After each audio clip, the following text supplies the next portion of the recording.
Muito bem. Pessoal, bom dia a todos. Obrigado pela presença, por virem da aula que vocês estavam para a nossa. Hoje eu vou dar continuidade. Fala, Reginaldo. Hoje eu vou dar continuidade à leitura da obra do Leviatã. Obra escrita por Thomas Hobbes, que faz parte do projeto de leitura, né?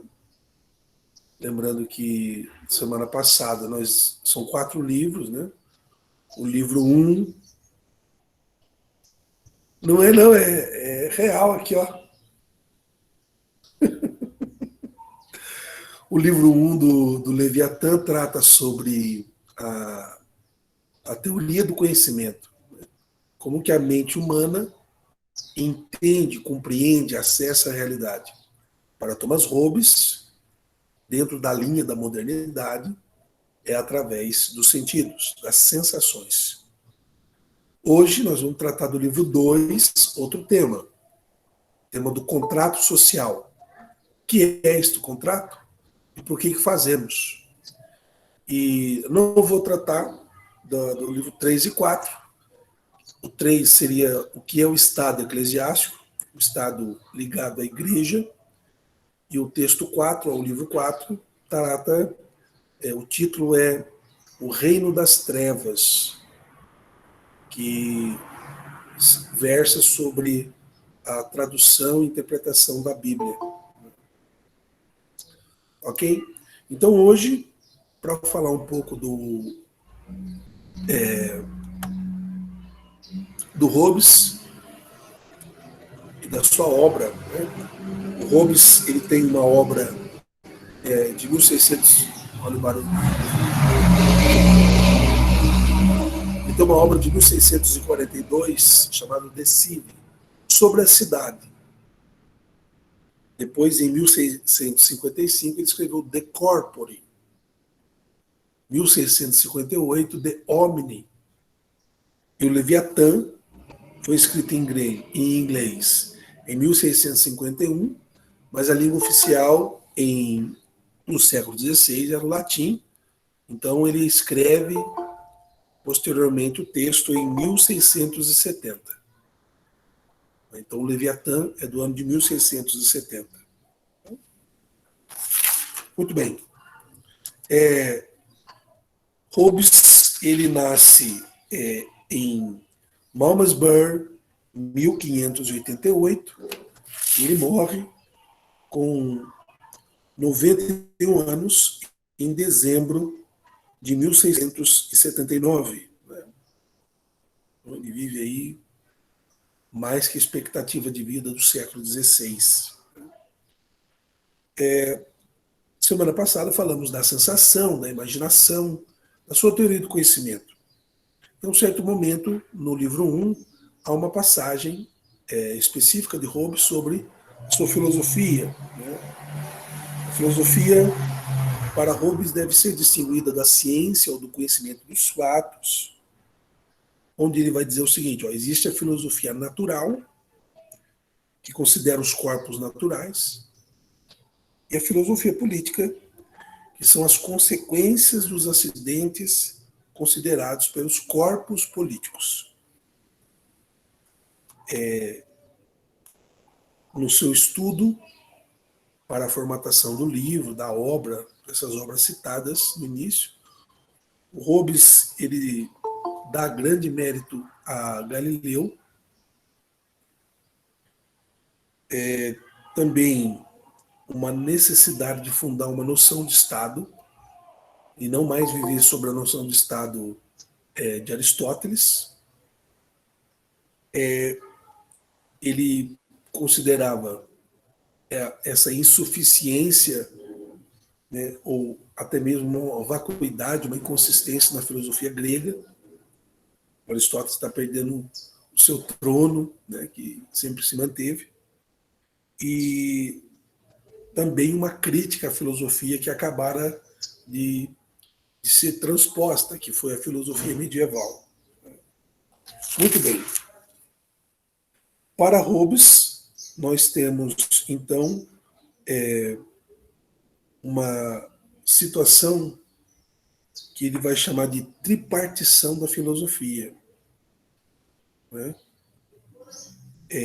A filosofia tem por objeto os corpos. E os corpos, eles são naturais e inanimados, portanto, coisas. Eles são naturais e animados, como o ser humano, e são artificiais, como é o caso do Estado. Então, corpos inanimados, as coisas, corpos animados, o ser humano, e corpos artificiais, o Estado.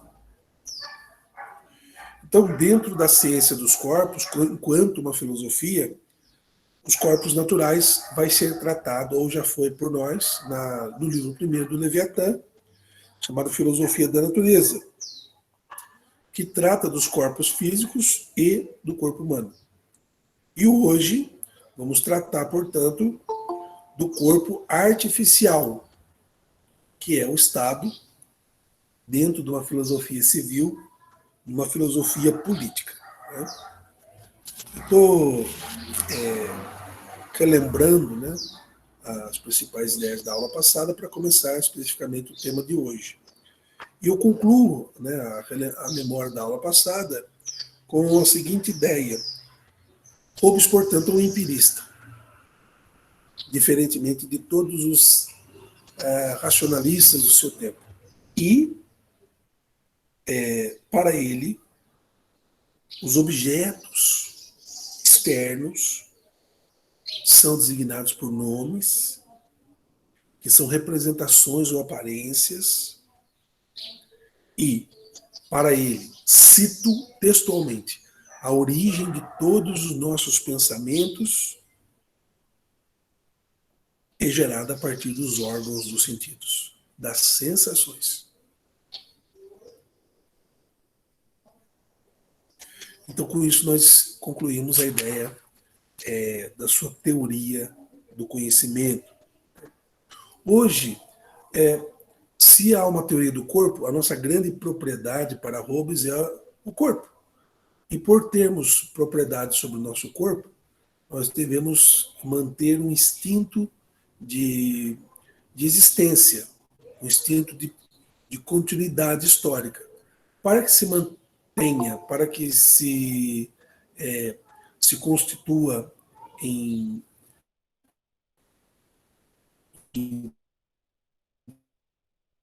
providência a nossa existência, a nossa oportunidade. É preciso que todos tenham essa ideia, né, bem clara de conservação da vida, portanto, conservação da integridade do corpo. Com essa teoria,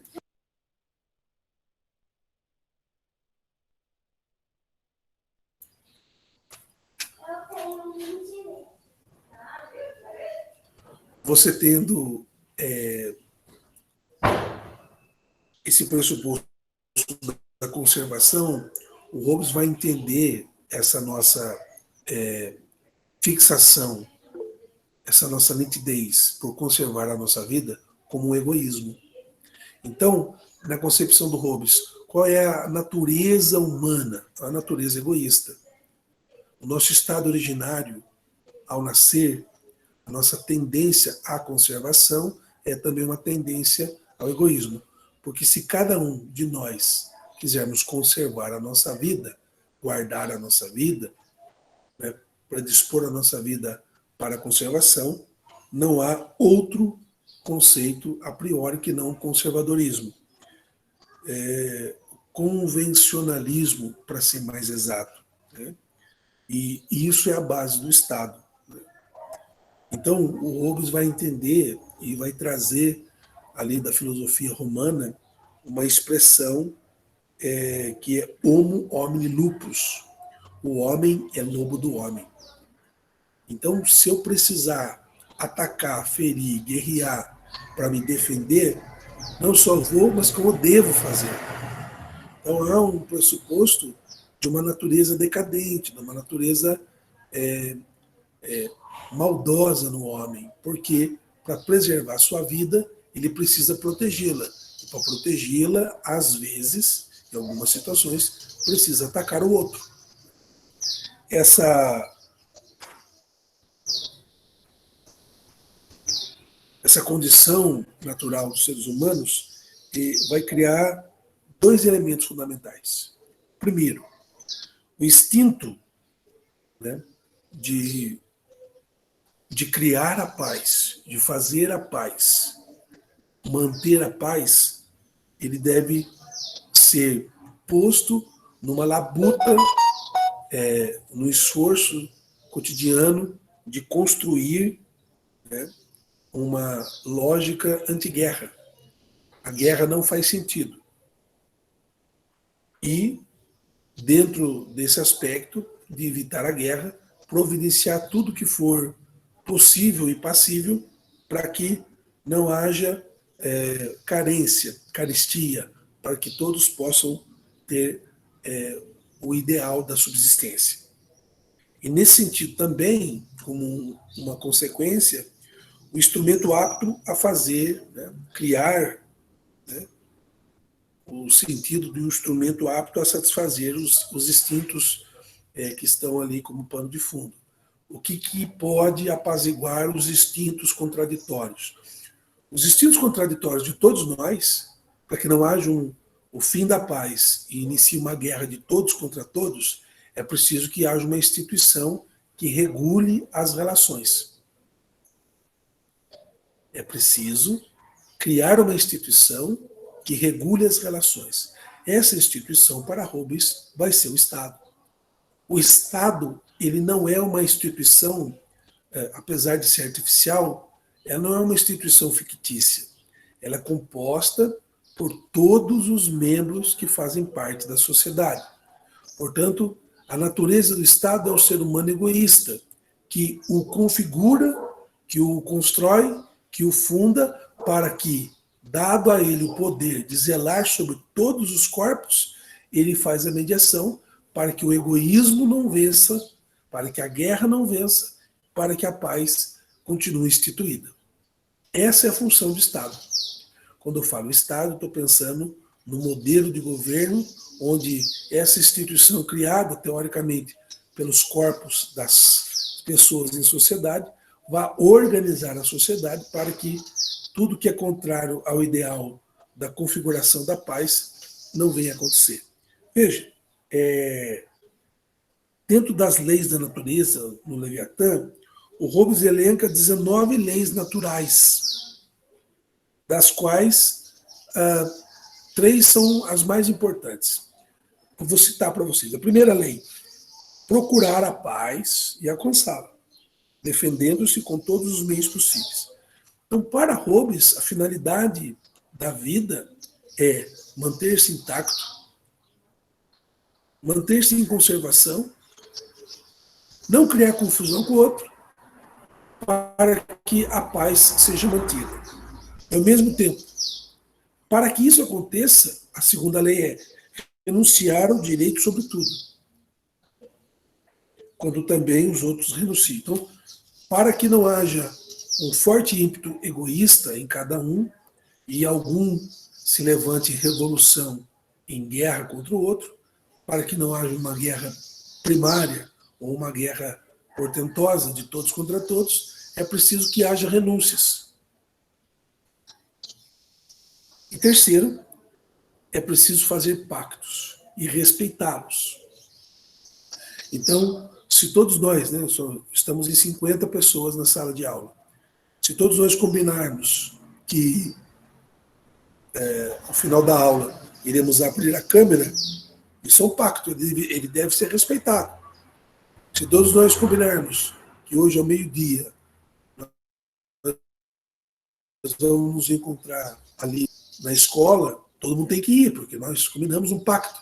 Então, a sociedade ela caminha com tranquilidade, com harmonia e paz, na medida em que eu renuncio, eu luto pela paz e eu cumpro a minha obrigação nos pactos. O que é um pacto? O pacto maior é a criação do Estado, que eu delego a minha vontade, o meu poder ao Estado, ele que decide uma vontade geral sobre as vontades particulares. Uma vontade geral vai perceber a necessidade do todo, e as vontades particulares são as necessidades individuais. E o Estado, ele termina, né, com um pressuposto, um modelo que é de um soberano, um monarca, um rei e súditos. Né? O Estado, ele é previsto nesse monarca. Ele é previsto nesse rei que vai coordenar as relações de humores tranquilos para que não haja guerra dentro do Estado Leviatã. Bem, a construção do Estado, ela, em primeiro lugar, é o bem primário relacionado à vida e à conservação da mesma. Em segundo lugar, para que não haja injustiça,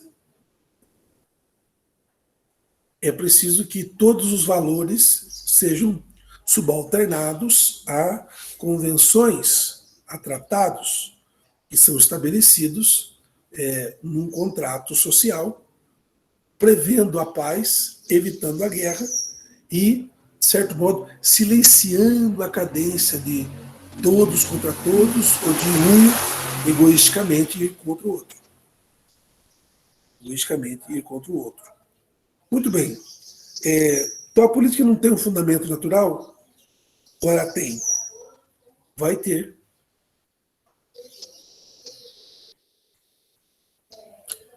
O Hélito fez uma pergunta interessante aí. Tá aqui. Por que sempre que tem uma quebra de tratado de paz, por que os países não se tornam aliados? É uma pergunta de hoje, mas é uma pergunta do Hobbes também. Se você assina um tratado de paz, você não pode ter de forma alguma uma intenção de guerra. Não sei se vocês viram, mas uma coisa até do esporte. O representante do Brasil, que inclusive eu acho que ele é general, ele foi representar o Brasil no sorteio da Copa América, e esse sorteio visava a escolha do país sede da Copa. Eu acredito que 2030, eu acho que é isso. E havia um combinado na América Latina, no Caribe, entre as confederações, da qual esse general, representando o governo, deveria de votar no Canadá, nos Estados Unidos e no México, para trazer a Copa para o continente americano. Mas o voto dessa vez ele não foi, ele foi público. E ao votar, ele votou no Marrocos. Ele quebrou o tratado.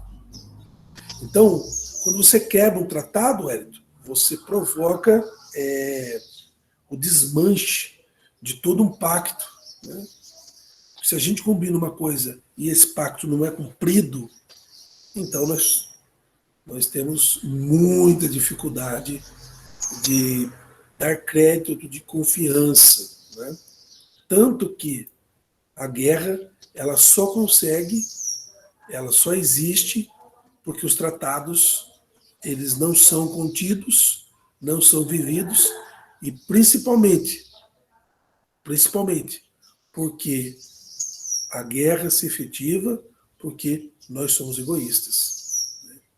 O egoísmo faz com que não cumpramos o tratado que nós estabelecemos em nome da paz e mais, o egoísmo faz com que na busca por poder, por dinheiro, por economia, por lucro, por avidez, por tantas outras possibilidades, eu penso e eu vejo que a paz ela não se constitui, não se forma, não se delineia por conta exatamente dessa predisposição humana de ser egoísta e de querer sempre tirar uma vantagem, mesmo dentro de tratados. Né? O Hélio está formulando melhor a pergunta, eu acho. Vou explicar. Se você quiser falar, Hélio. Sou eu.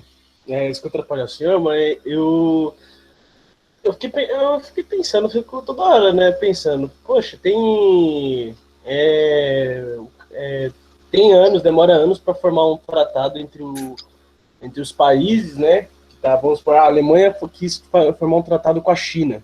Depois de tantos anos tendo briga, guerras e tal, eles decidiram, vamos parar com a guerra. Mas aí tem tipo, o governador da China, ele sozinho, sem consultar o líder supremo, né, por exemplo, o presidente, não tô gostando, não gostei desse tratado, eu preferi como estava antes. Aí sempre tem que ter um para querer, tipo, vou quebrar o tratado, sempre tem que ter um.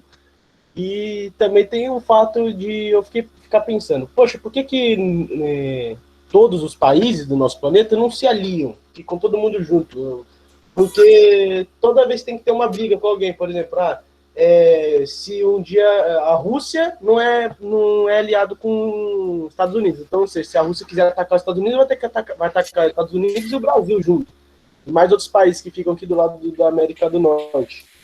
Então seria melhor se todos os países fossem aliados, né? Então eu fico pensando, por quê? Você pega, por exemplo, os Estados Unidos. Eles querem ser uma nação que propõe a paz ao mundo, mas ela coloca soldado em todo que é país.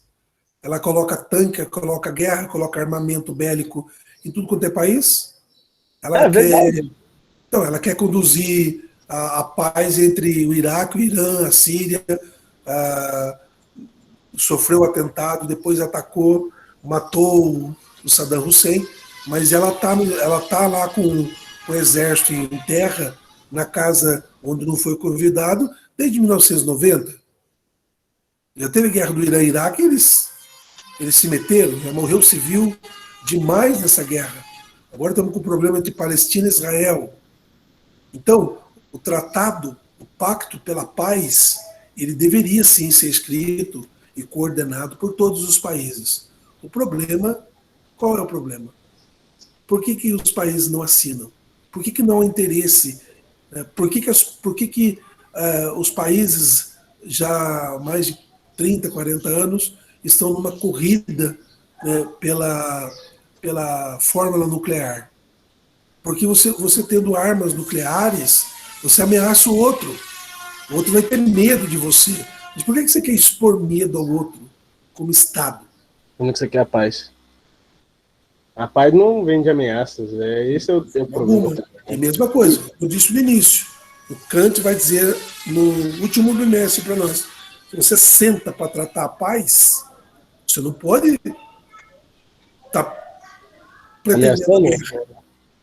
Pode pretender guerra. O Maquiavel diz isso no bimestre passado, ao ler Maquiavel, ali no capítulo 8, também num dos relatórios que ele faz como chanceler de Florença, o Maquiavel diz o seguinte: havia o Duque Valentino, ele tinha 4 grandes inimigos. Os exércitos se encontraram e eles decidiram pela paz. E o senhor percebeu, professor, que sempre eles querem a guerra? Parece que eles gostam da guerra? Porque eles não veem de outra forma. Se você não me der o que você quer, então a gente vai à guerra. Vamos agora, não tô nem aí. Vou atacar seu país, vou invadir seu país e vou obrigar você a me dar o que eu quero. Porque o resultado da guerra é poder, né? Aquele que vence a guerra, aquele que destrona o outro, ele demonstra para o mundo poder. Tanto que no exemplo que eu estava dando, o Duque Valentino, ele diz para os 4 inimigos: vamos fazer um tratado de paz. E aí aquele grande comboio de exército, todo mundo vai embora, porque os líderes vão fazer a paz. E quando, no período medieval, no período renascentista, no período dos reis, dos condados, enfim, dos principados, você propunha paz, era deselegante, né? Não era comum você atacar exércitos pequenos. Inclusive, antes de começar uma guerra, havia um mensageiro que ia ao encontro do outro exército perguntar se exatamente era a guerra mesmo que todo mundo queria. Né? Há uma definição de guerra interessante, eu não me lembro o autor agora, que diz assim: a guerra é uma luta entre jovens que não se conhecem e não se odeiam para defender interesses de velhos que se odeiam e se conhecem. Entendeu, senhor? Obrigado por ter me explicado isso. Obrigado pela sua contribuição. Mas você sabe que o Duque Valentino fez? Eu tinha trabalhado também. Não, não atrapalha. Quando os exércitos foram embora e ficou um pequeno grupo de cada um dos seus inimigos, ele degolou a cabeça de todos. Ele foi um traidor da paz, um traidor do tratado. Então, sempre houve na história da humanidade, sempre houve quem desdenhasse dos tratados de paz. E o Hobbes está dizendo, nós descumprimos o tratado de paz porque somos egoístas. Aí somos egoístas enquanto corpo individual, enquanto corpo coletivo. Enquanto comunidade também somos egoístas. E por isso que o desejo de paz se torna uma intenção de guerra. É o que o Hobbes vai dizer. Tanto que, olha só, se a gente olhar para a humanidade, no primeiro patamar, nós temos as mesmas contendas que os animais têm. Esse é o Hobbes falando. Em segundo lugar, né, o bem de cada um de nós, dificilmente a gente consegue configurar no bem para todos nós. Nós estamos aí em 51 pessoas. Se eu perguntar o que é mais importante para cada um, a probabilidade de termos, no mínimo, 40 respostas diferentes ou mais é grande. Então, como que a gente vai definir o que é o bem comum? O que é o bem de todos? Então, para que haja uma definição de um bem comum que parta das necessidades mais elementares das pessoas para as necessidades mais supérfluas, é necessário que você abra mão da sua individualidade, dos seus gostos, e transfira para o Estado essa possibilidade dele mediar entre os egoísmos particulares, o bem para sanar o máximo de egoísmo coletivo possível. E assim nasce o Estado. O Estado nasce exatamente da necessidade de construção coletiva da paz. Porque o homem fica exposto à violência do outro no estado de natureza, individualmente, e aí ele faz o quê? Ele se abre para o contrato com o demais, porque está no estado de natureza individual exposto à morte iminente. Quando se cria o Estado, os instintos de egoísmo, os desejos, os elãs de vida, voltados para uma guerra contínua, eles vão diminuindo de acordo com os pactos que vão criando um muro para o foco da paz.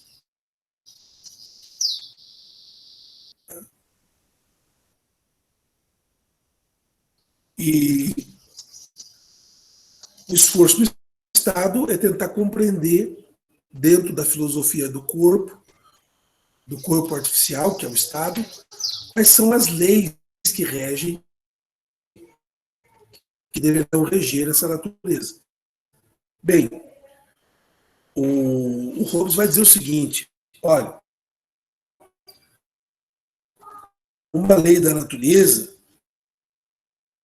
é um preceito, né? O Hobbes já disse, 19 leis que e mantém a paz e não haja desarmonia nem guerra entre as nações, entre as pessoas. A primeira guerra é buscar a paz. Todos vocês estão dispostos a fazer a paz?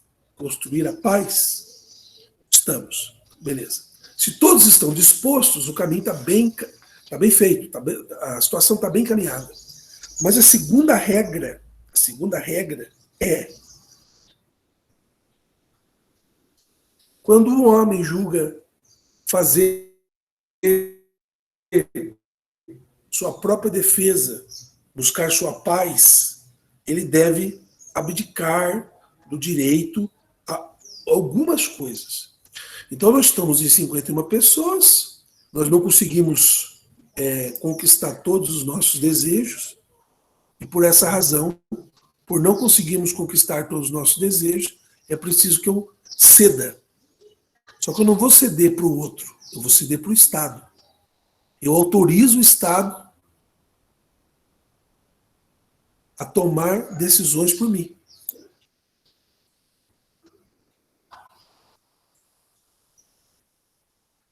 O Philip colocou: por que os países não fazem um tratado para que não haja mais guerra? Segundo Hobbes, é por causa do egoísmo. Porque o egoísmo, de tal modo, ele não está só na individualidade do corpo, ou seja, não está em cada um de nós só. Também, quando se forma a mística dos corpos superficiais, dos corpos artificiais, os estados também entre si guerreiam. Eu teria que criar, então, uma super organização para tomar conta disso. Aí criou a ONU. Mas todo mundo respeita a ONU, respeita as decisões. Vamos pegar um exemplo. Então, há um tratado de sustentabilidade, onde foi acordado entre os mais poluidores do mundo, os países, de não emitir tanto gás carbônico na atmosfera. Vê se os países cumprem. Não cumprem. E por que não cumprem? Por causa do dinheiro, por causa do egoísmo, por causa do PIB, por causa da relação, né, das relações que são entre eles. Então, é preciso abdicar de alguma coisa. Você quer a paz, não dá. Né? Pensa no relacionamento. Né? O relacionamento ele tem uma premissa fundamental. Trate o outro como você quer ser tratado. Isso vale também para a amizade, vale para a vida. Então, assim, se você se sente mal, ou né, sendo menino ou menina, ao ver o teu namorado ou namorada conversando com outra menina, se você não gosta disso, tem que falar para ele: olha, vamos fazer um tratado, um combinado? Eu não gostaria que você conversasse mais com essa pessoa, não me sinto bem, eu tenho ciúme, etc. Isso é um combinado. Se ele continuar, ou se ela continuar conversando, isso é quebra de tratado. Isso acontece demais. Né? Porque os tratados, muitas vezes, no caso de um relacionamento afetivo, que é um exemplo mais banal, mais cotidiano, ele é descumprido na calada da noite, deitado na cama. Mas os tratados que querem evitar a guerra, a transgressão de um país para com o outro, são feitos as reuniões escutem, onde a decisão de velhos que se odeiam e que não fazem guerra e vão enviar os seus jovens, que não se conhecem, não se odeiam, mas morrem pelos velhos que se odeiam, mas não querem se encontrar e se ver. Então, é muito contraditório tudo isso, mas também é muito lúcido, né? Sobretudo quando ele fala: olha, para que a paz continue vigorando entre nós, é preciso que todos se esforcem para cumprir o pacto. O maior pacto do Brasil é a Constituição. Ontem eu lia: o outro grande pacto é o direito civil, o Código Civil. O outro grande pacto. Né? Veja, a gente vai estudar nos mestres o tema da bioética, né? Que vai tratar do aborto. Vou perguntar agora, e com a opinião de vocês, vai ter gente defendendo e gente contra. Como que a gente resolve isso? Precisou fazer um pacto. Mas o pacto do Brasil, a concepção de vida do Brasil, a concepção de vida no feto, no chamado nascituro, naquele que vai nascer, não é a mesma que a Holanda, que a Áustria, até mesmo que a Argentina tem. Então, internamente... Nossa, Luiz Maria. Desculpa. Internamente, a gente tem resolvido o que é, ou qual é o grande problema para fundamentar um pacto. Estabelecer metas. Mas externamente, quando um pacto de um corpo coletivo artificial, que é o Estado, em relação a outro Estado, também temos problemas. E nós não podemos ficar divagando de instituição em instituição infinito. É preciso que se cumpra, né, e que entenda a lógica da da corporeidade mecânica e orgânica da sociedade. Né? Por isso que é preciso cumprir os pactos. A quarta lei diz assim: restitua os benefícios recebidos, depois adapte-se uns aos outros, devem perdoar os que se arrependem, devem punir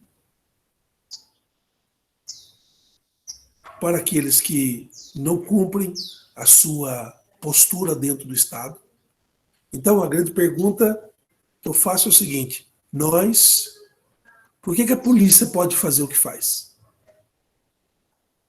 Polícia que roda na rua, de onde vem a autoridade da polícia fazer o que ela faz? Abordar, sugerir que a gente está em atitude suspeita, pedir o nosso documento, entrar na nossa casa, levar a gente para prestar depoimento numa delegacia.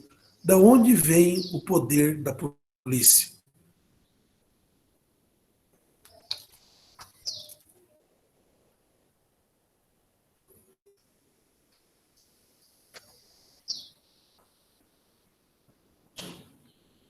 E aí, pessoal? Da onde vem esse poder? Quem deu a eles esse poder? A lei, e o governo, professor? Ou não? A lei, a lei, a lei autoriza eles a agirem dessa forma. E o governo determina para agir assim ou assado. Mas aí a gente vai na outra pergunta: quem elegeu o governo e que criou as leis? Nós mesmos, porque a gente que elegeu eles. Fomos nós. Então, olha só, o poder individual leva a nós a votarmos e escolhermos um governante.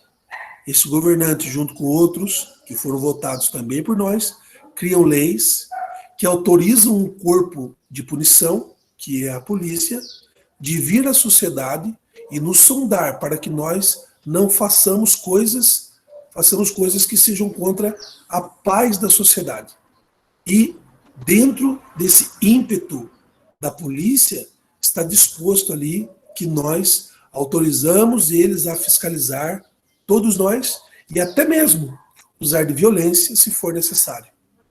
Usar de violência na ponta do cacetete ou até mesmo na ponta da arma, que não deve atirar para matar, deve atirar para garantir, né, a idoneidade, a paz e a integridade das pessoas de bem.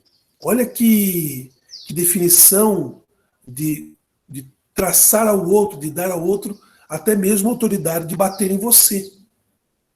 É isso que o Estado faz. O Estado transfere para a polícia a carga punitiva que compete a ele.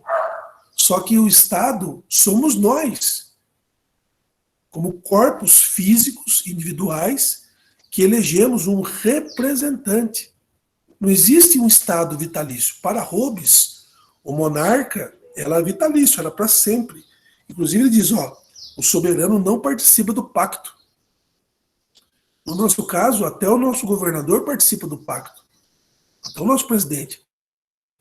Ele também vota e também é votado. Por quê? Para Hobbes, o soberano, recebido em suas mãos os direitos dos cidadãos, eles têm e contêm e o mantêm irrevogavelmente. Ninguém mais tira dele.